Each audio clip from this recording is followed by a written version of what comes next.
right, it's time to go do a Backyard Professor Responds video. Got to get away from the main road here. It's too noisy. Walk out into the backyard. And we have a very good show tonight. I am going to talk about one of the best videos I have ever seen from Richard Dolan on disclosure. Why we are not going to have catastrophic disclosure from the powers that be, but it's going to be a slow disclosure. Now, I was excited last night about Trump acquiring more power and knowledge and information on the UFOs. That is critically important. Dolan describes the other side. What do we have to truly expect? Let's take a look. So before I get started, let me share something with you that I think is absolutely hilarious. Don't do this. I'm just saying, don't do this. This is all about road rage. Being under the influence or extremely hating that car model could answer this. Is somebody in that course? No.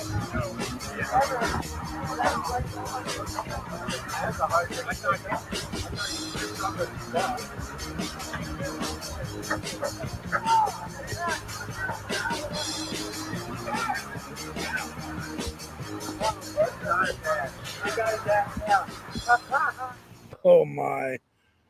Okay then, yeah, this guy's got to take some calm lessons or something. Yeah, we don't need to get that angry about slow disclosure, that's for sure, let alone road rage.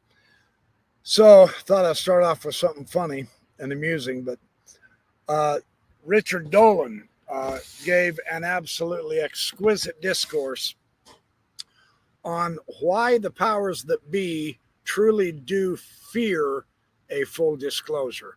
Now, he goes on for an hour and 15 minutes in one of the best, if not the best, discussion he's ever given on his channel. I would strongly encourage you to view that,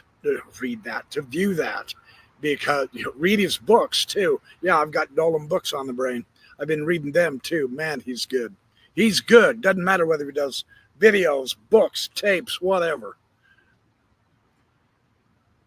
Last night, I was very enthusiastic, and I still am, about Trump getting more power for the UFO disclosure, for being able to utilize the UAP UFO information for the betterment of American people and the world people education, and I'm sticking to my guns on that.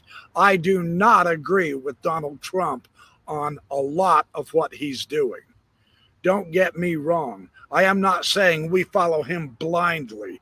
Oh, hell no. We keep our thinking caps on. But on the idea that he's telling the private sector companies, hey, the black ops, he's telling them, no, you don't get to bypass me anymore. That's critical.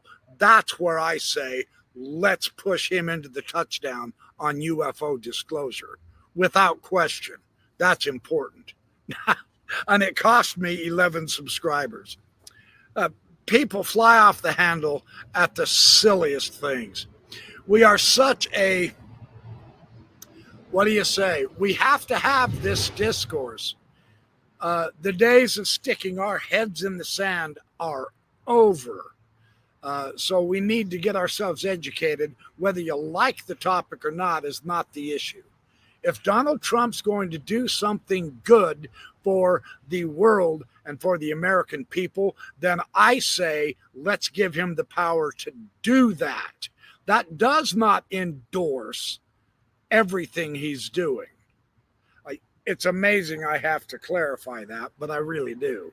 So we're not talking about Donald Trump tonight. Richard Dolan systematically expressed and analyzed over a dozen points on the disruption it would have for our economy if total disclosure was given out catastrophically. Just bam, do a data dump. And I agree with him. In the short term, this will be a complete disaster. It will, I mean, are you ready to let your kids starve to death? That's how bad it'd be. If the world economy collapses because of disclosure, if we lose our place in the hierarchy, if we lose the petrodollar, which is the basis of the value of the American dollar for free energy, there is a transition that is ugly.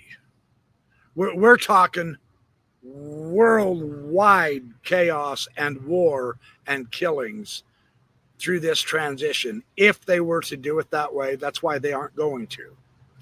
And I largely agree with Dolan. It is critical to understand their point of view. Not that we agree with it, but that we at least grasp why this is taking so long.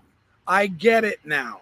I really do get it better now, thanks to Richard Dolan's incisive commentary and fabulous political, historical, and yes, religious and psychological. He talked about that. Insights. Dolan clarifies a lot of material in this discussion, and I'll leave a link in the description below without question. But it is one thing that he says toward the end of his entirely fabulous discourse that I really must emphasize. So this is not going to be a long commentary on my dear friend Richard Dolan, but it is going to be a commentary on part of what he said. A very critical, important component of this is to understand the basis of what we are facing as a community. And I think this is critically important. Let's take a listen. I wonder if the idea of controlled disclosure, well, first of all, controlled disclosure might just be stopped in its tracks. If the UAP Disclosure Act is stopped this year, but let's say it goes through, then you could see the idea of controlled disclosure starting to lose control, or at least being redefined from within. So I would say, disclosure is not a monolith. I've been saying this for a long time now. It's a battleground. It's got competing goals. It's got competing timelines, and really different tolerances for risk when you get right down to it. This isn't a tension just between the public and the state. We often think of it that way, but it is also a tension within the state itself. And this is something that I often feel is not fully appreciated in our community. I tend to think of everything as completely centralized and controlled, and I don't see power working that way. Power always works with factions. It always works with debate and arguments that go on inside. These things are not unified. Governments and cliques are almost never fully unified, certainly not on a subject this big that has this many implications. No way. So there's always going to be fights. You have to keep this in mind. We're not dealing with a unified government state that has all the answers and is directing all of the pieces in this. I don't think it works like that. So it is something, disclosure, that brings terror into the hearts and souls of those who have been sitting with it for some time. Exquisitely good point. That was the picture I had, and that is the picture I had to adjust when I first started doing my YouTube discussions on the UFO phenomenon and studying ufology. That was the naive understanding I had, and now it has become much more enriched, much more nuanced, much more mature, much more realistic. There has to be, and this is ironic, 6 months ago, I was screaming my head off against Jake Bar. 6 months ago, man. 6 months ago, he started his project, and we've hardly heard anything from him. What a letdown. Man, what a letdown. I'd love it if he proves me wrong. I really would. I really, really would. He seemed to me like he had all the equipment and all, but then again, is it going to be the scientific physicalness of videos and pictures that prove the UFO is real? No, of course not. No. You won't believe even if the videos are real until you have your own experience. That's how this is going to end up having to work. I didn't set it up this way, so please don't get angry at me, but that's how it's going to have to work. It's going to be on an individual basis. So this theme that it is, I actually think I'm beginning to comprehend now. I was screaming, get rid of all the government agencies out of this research field. We don't need you because you're just going to reclassify stuff and all that. Again, this is why it's so critically powerful for Donald Trump to have the information on his desk, because then he won't let them classify the information. At least that would be the hope. Now I get it. I'm being idealistic. All right, I'm with you on that. But as a representative thought, with Trump having the information and knowing what's happening, he can share that with scientific groups, and they can use that. I see now how the government needs to be involved, because it's not just one monolithic block where they control and access all information and they always classify all of it. No, that's not how it is. There's many, many different infighting departments: CIA, the DOD, the FBI, the DUMB, whatever acronym you want to put. There's too many of them to remember them all. The Pentagon, NASA, etc. Okay. That's why it's important. That's why I was pushing. So this is good news, because with government agencies involved, the money becomes much less of an issue to do proper studies. And no, I haven't been sold out and compromised. I'm not a psyops now and all that noise. I'm not big enough for anybody to worry about at all. But I do have a voice, and I plan on using it. And it's an important one. Every voice in this community is important, every one of them. Whether you do videos or not, you can comment in the comment sections of videos as well. So all voices, all points of view are on the table and available. That would be my suggestion. So let's see how Richard finishes this. Thank you, Richard Dolan, for guiding the rest of us, man. We're there with you. All of this, not to defend the secret keepers. The point is to understand their motivations. We don't help ourselves by, just yelling into the abyss about truth and justice. There are real, tangible forces at play here. They are geopolitical, they are economic, they are psychological. And we would do well to understand those forces if we want to navigate what is coming. With all of that, I remain a proponent of disclosure. I still favor truth. Why? Because of how I began this talk. We are already in the middle of a world revolution. Artificial intelligence is rewriting what it even means to be a human being. Our species, our entire civilization is being redefined in real time. And, maybe it's better to enter this new era with some honesty instead of another century of deception. I can't even say for sure, but if I have to put my faith in anything, why not truth? I know it sounds idealistic, but honestly, what else do you have? So I tend to feel, with all the dangers and all the disruptions that a genuine, true, and complete and truthful disclosure would very likely have to our world,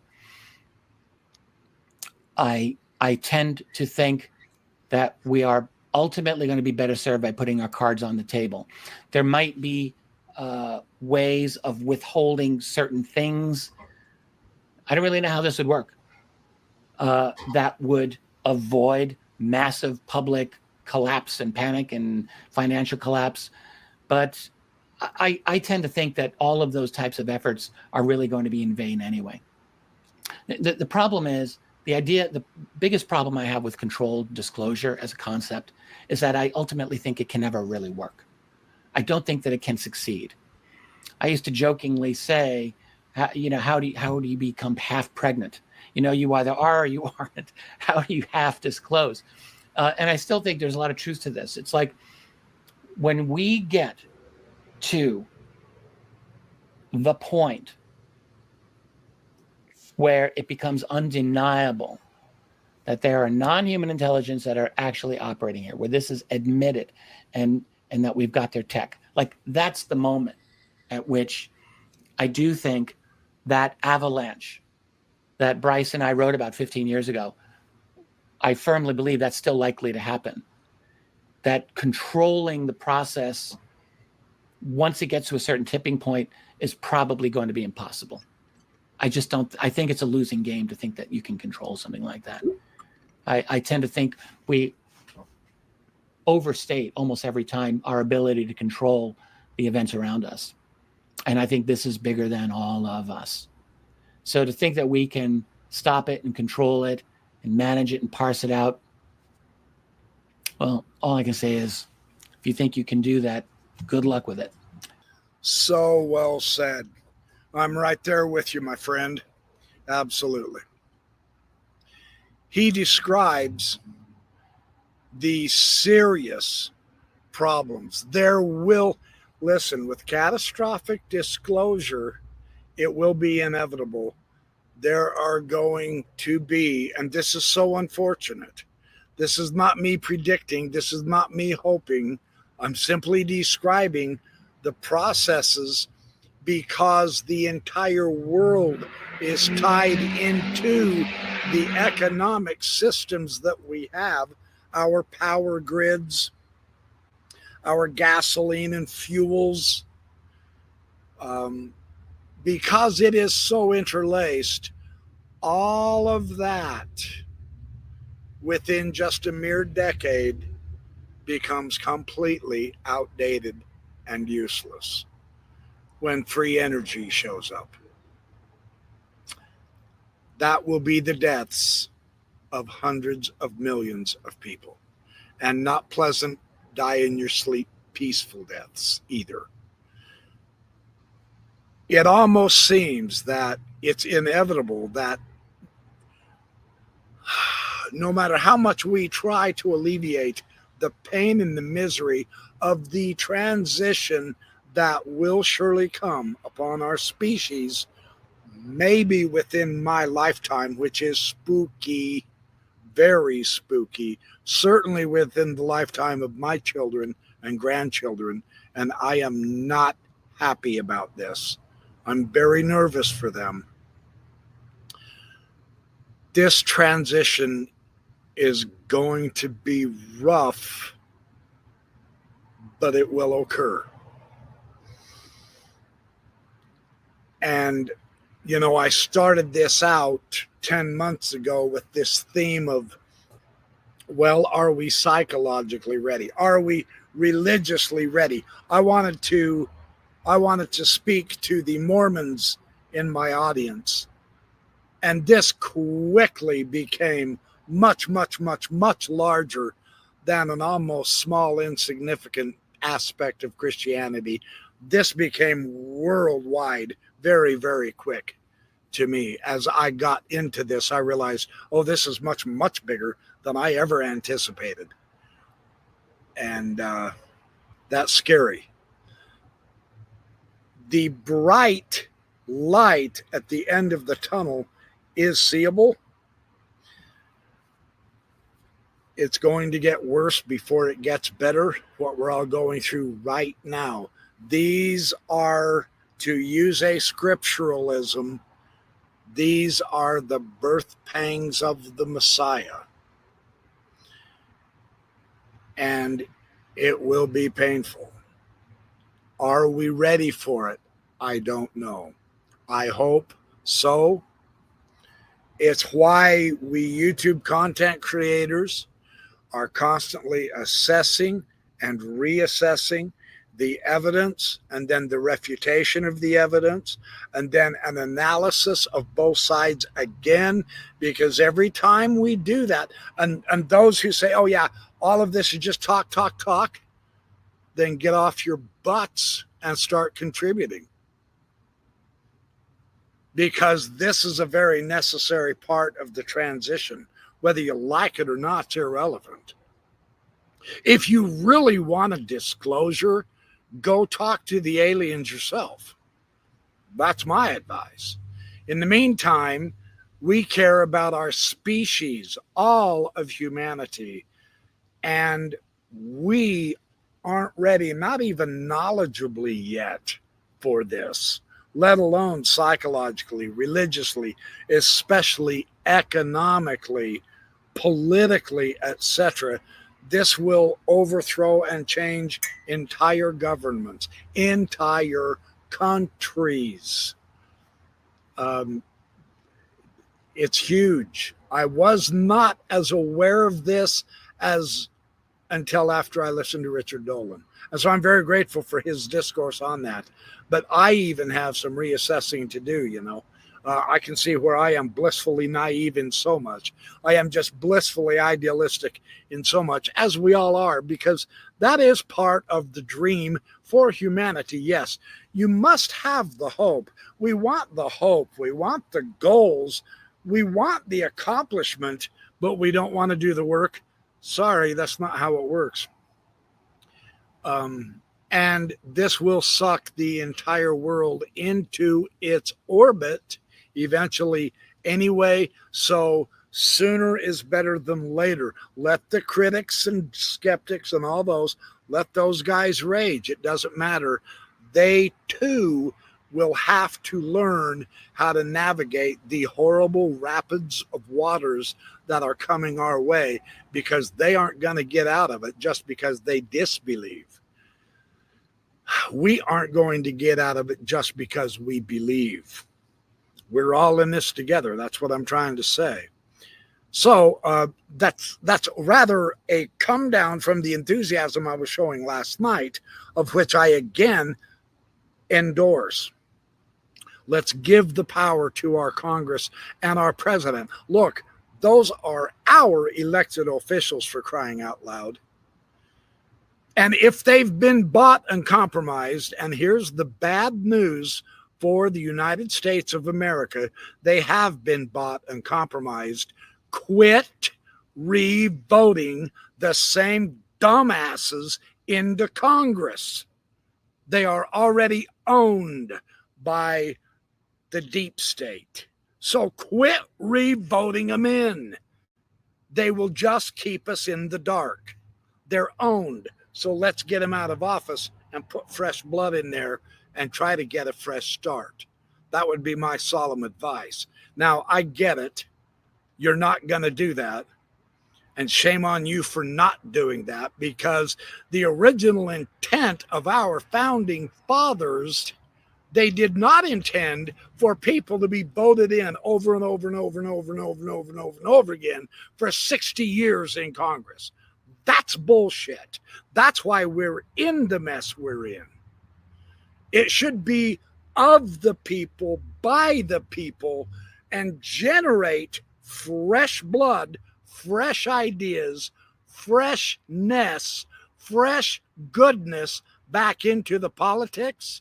It is all utterly corrupt because we, the people, got lazy and just kept putting the same old turds back into office. So we need to bear up our shoulders and become responsible citizens again and start voting better people in. And I know I'm lecturing, but damn it, America, we've got to wake up from the disastrous state we're in. That would be my advice. So thanks for listening to the Backyard Professor videos. Hit the like and subscribe. Share this with everybody you can and know. I appreciate you helping the algorithm notice me. I will be back with more as I find it. I appreciate each and every one of you for your love and support. You guys have a great evening. I'm going to.